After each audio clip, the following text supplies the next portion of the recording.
Uroma von Pampossel.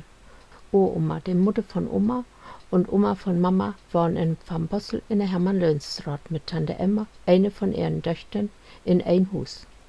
Tante Emma war Witwe. Uroma hat ein Stum und ein Litsche komme, und an der anderen Seite von Flur hat Tante Emma ein Stum, ein Komme und ein Litsche komme für Egon ihren Jungen. Die Köken haben sie beide gemeinsam. Und dann wäre noch ein Stall an Hus, mit Zähn und ein Zwien. Ach, den Hus wär noch ein lütten Schuh, für Holt und Költ, von Kocken und Beuten und Hau und Getuffel, as Fahrrad und Zähn und Zwienfutter. Und jede ha sin eigenen Gorn. Tante Emma rechts von Mittelweg und Uroma links, mit alle Sorten Gemüse und Obstböhm und ein lütte Wisch für Zähnfutter. Uroma ha 8 Kinder gehabt und Grothorn. Und zu ihren Geburtstag kamen alle 8 Kinder mit Frauens und Kerls und Enkelkinder und mir als Urenkel. Butterkuchen gäft an ihren Geburtstag schon mit zu essen.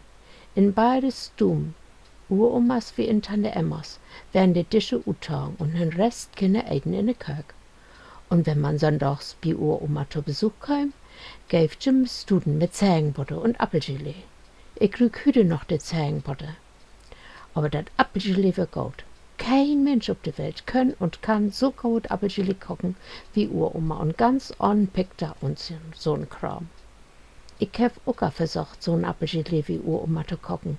Das ist mir nicht gelungen. Uroma hat noch in Ölle von über 80 Jahren die Zähne Sümsmolken und die Melk den Bottet und mit Tante Emma zusammen in Zwienslacht. Das würden noch so echte Sümsversorger.